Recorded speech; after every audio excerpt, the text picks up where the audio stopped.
Bon, et bien pour pas changer, on se retrouve pour un petit vlog ride dans le Cantal. Les températures ont bien chuté cette nuit, il a plu. Donc là, il fait 25 degrés. Première fois depuis 3 mois que je remets un coupe-vent. Donc on va voir qu'est-ce que ça donne. Ça annonce 100% de risque de pluie aujourd'hui. Donc j'ai 3 heures à faire. On va voir si je prends la pluie ou pas. Allez, let's go!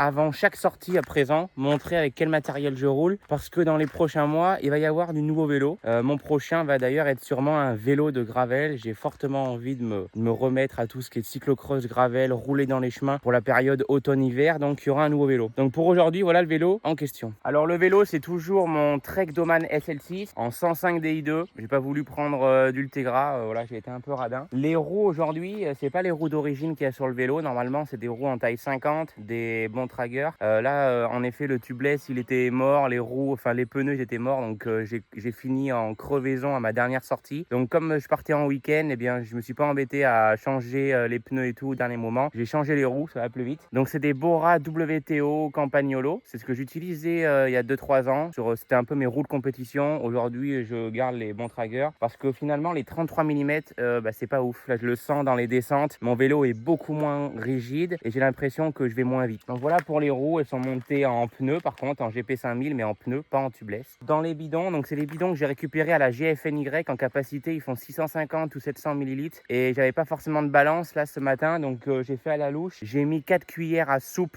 de maltodextrine, des bonnes cuillères à soupe avec une pointe de sel. En effet, moi je fais mes boissons moi-même. Donc d'ailleurs, pour ceux qui ne savent pas, mais les boissons qu'on achète à Decathlon ou dans d'autres magasins de sport, il y a souvent 3 ingrédients. C'est de la maltodextrine, ensuite du fructose et ensuite des électrolytes. Moi ici, j'avais pas de fructose, j'avais pas d'électrolytes, donc j'ai mis seulement de la maltodextrine, qui d'ailleurs le corps peut en absorber que 60 grammes par heure au maximum. Le reste doit être complété par du fructose principalement. Et j'avais pas d'électrolytes, mais sachant que les électrolytes c'est composé de sodium et potassium, etc. J'ai mis du sel, donc ça me fait du sodium. Vous savez tout sur mon équipement du jour. Et maintenant, on est parti. Donc aujourd'hui, comme je vous ai dit, il y aura pas forcément trop de montées répertoriées, même s'il y aura peut-être quand même 1 ou 2 cols, mais il y a comme des petites montées comme celle-ci là. Ça fait 4-5 km, un bon pourcentage, je pense qu'on est facilement sur du 8% ici, mais ça c'est pas répertorié, mais bon, bien évidemment à la fin ça compte pour le D+.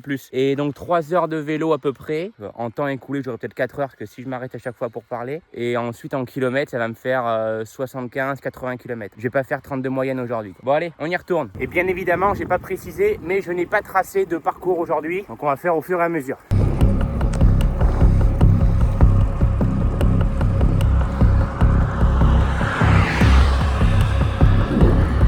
Bon, à la base, je me suis dit je vais faire une sortie seulement sur les petites routes. Je me retrouve sur la plus grosse route du Cantal, la D922. C'est ça, de ne pas préparer son parcours. Enfin, finalement, je suis un peu fatigué, couché à 3 heures hier.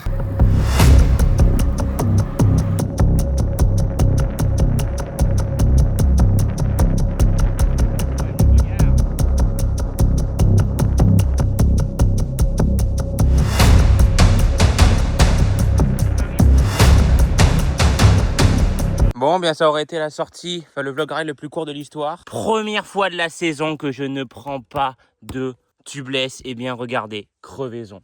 Crevaison, pourtant je suis en GP5000. J'ai rien pour réparer bien sûr, hein. Voilà, il n'y a pas de sacoche, il n'y a rien du tout. Donc la solution, eh bien elle est comme à l'ancienne. Allô papa, voilà, elle est terminée. Fin de la sortie. Ah, je me suis dit, bon, allez, on va pas crever, c'est les vacances. On crève pas en vacances. Eh bien, si, parce qu'on est en vacances dans le Cantal. Et dans le Cantal, eh bien, les routes, voilà quoi. Bon, après, on va pas se plaindre, je crève quasiment jamais. La dernière fois que j'ai crevé, eh bien d'ailleurs, ça devait être pour. Bah non, Marc, la dernière fois que j'ai crevé, c'est cette semaine, mais c'était pas vraiment une crevaison parce que c'était que mes tubeless étaient complètement morts. La dernière vraie fois que j'ai crevé, c'était d'ailleurs pour un vlog ride, encore une fois, mais c'était pour le 1er janvier 2025, un truc comme ça. Il me semble que durant la sortie, j'avais réparé ma crevaison crevaison parce que cette fois-ci j'avais bien la sacoche. Et puis c'est surtout que quand je roule en tubeless, je ne prends pas de sacoche. Du coup je me suis habitué à rien prendre avec moi. Parce que voilà, en tubeless, je pars du principe qu'on crève jamais. Au pire, j'ai une petite bombe de CO2 dans la poche, mais sinon j'ai rien. Enfin, quand je roule autour de chez moi, franchement, je prends rien. Je me dis que si je crève, bon, je croiserai quelqu'un que je connais qui me ramènera chez moi. Mais là, heureusement qu'il y a mon père qui va venir me récupérer parce que sinon, je serais pas dans la merde. Ou alors, j'aurais dû faire du stop. Enfin bref. Mais bon, aujourd'hui, on est dimanche, donc il y a moins de monde sur la route. Et surtout la route où je suis. Là, déjà pour décrire à mon père sur quelle route je suis, heureusement qu'on connaît quand même bien le Cantal parce que là, c'est pas une route très très empruntée. Depuis que j'ai crevé, là, j'ai croisé une seule voiture. Ça fait 10 minutes que je suis là. Et encore, ça devait être le gars du coin qui a dû aller chercher le pain parce que là, je pense pas que j'ai croisé d'autres personnes. En termes de données, eh bien voilà, ça fait 45 minutes, 18,5 km. Voilà. Sortie endurance, sortie longue aujourd'hui. Putain, j'aurais bouffé de la malto pour rien d'ailleurs. Parce que la question est, est-ce que je vais être motivé ensuite pour repartir faire une sortie? Sachant qu'il est 13h, ça se discute parce que là, ça va être chaud de repartir. Donc on reprendra peut-être le vlog en fin de journée, mais là tout de suite, je sais pas si je vais repartir directement.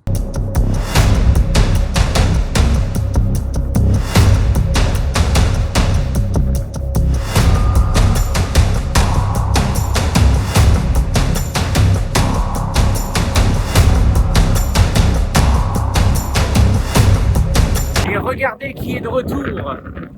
Bon alors, nous sommes pas le même jour que ce que j'ai filmé. Nous sommes le lendemain. J'ai réparé ma roue arrière, bien sûr. Et puis, qu'est-ce que j'ai fait du coup? J'ai fait un petit footing en fin de journée, mais je suis pas remonté sur le vélo. Aujourd'hui, donc, sortie de vélo.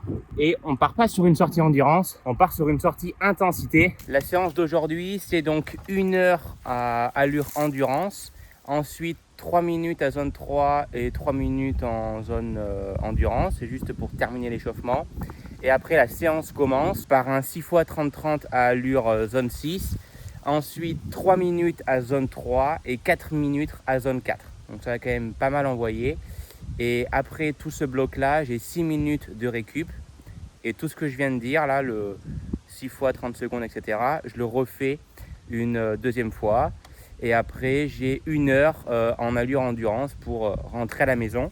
Donc là, je suis dans la vallée du Falgou. Bon, celle-là, je l'ai filmée, je pense, pas mal de fois déjà sur la chaîne. Donc, c'est une longue vallée qui nous mène ensuite au Pas de Pérol, au Puy-Marie, là où sont passés les coureurs du Tour de France le 14 juillet 2026. Moi, je ne vais pas aller jusqu'au Puy-Marie aujourd'hui. Je vais monter par le col de Néronne en partant du Falgou et après redescendre le col de Néronne pour atterrir sur Salers. Bon, là, on voit rien. Je suis au fond de vallée, on voit pas grand chose. Mais voilà, c'est juste pour vous expliquer un petit peu la séance.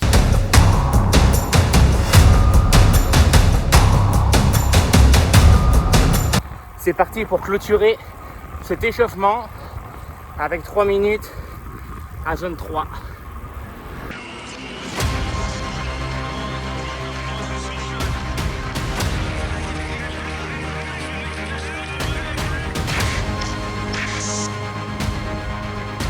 J'avais oublié, les 3 minutes c'est en force. Allez, encore 1 minute comme ça. Et après c'est 4 minutes au seuil. Cette fois-ci avec un braquet normal.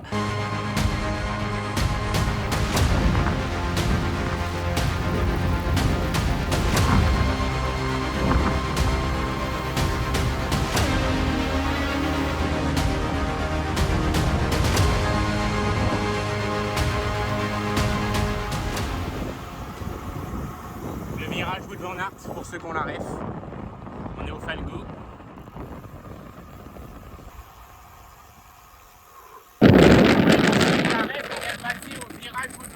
J'ai été tombé durant le Tour de France 2022-2023, je dirais. Bref, j'ai terminé mon premier bloc. Là, on part pour 6 minutes de récup. Donc, ils vont être dans le col de Néronne. Et d'ailleurs, là, le premier bloc, je l'ai fait finalement un peu sur du plat, faux plat.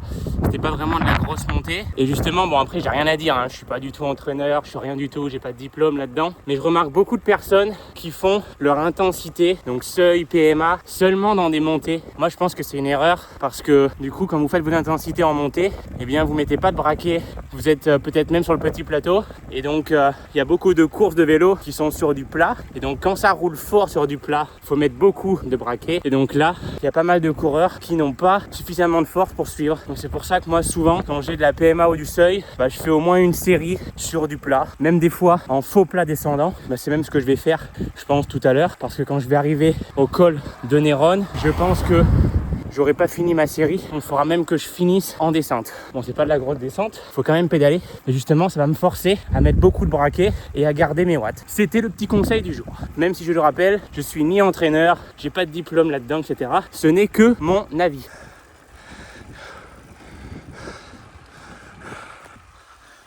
C'est l'entourage, mais c'est moi qui leak.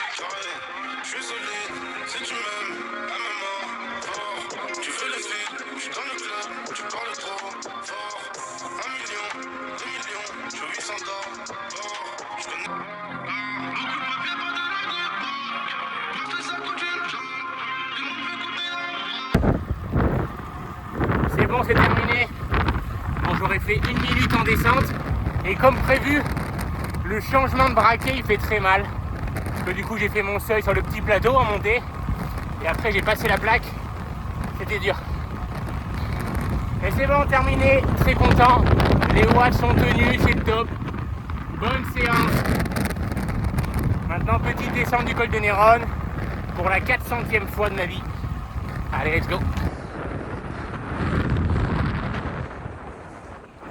Bon, cette sortie est terminée, tout a été fait correctement. Bon, la vidéo a recommencé hier, elle finit aujourd'hui, c'était pas du tout prévu. Il y a eu cette crevaison, j'avais pas de quoi réparer. Ne faites surtout pas ça, prenez à chaque fois de quoi réparer. Moi j'ai eu de la chance parce que mon père était dans le secteur, donc il a pu venir me récupérer, sinon ça aurait été une autre affaire. On se retrouve pour une prochaine vidéo qui, je pense, sera directement aux alentours de Briançon. Je pars une semaine là-bas, ça va être vraiment cool. On va faire de la randonnée, on va faire plein de cols, etc.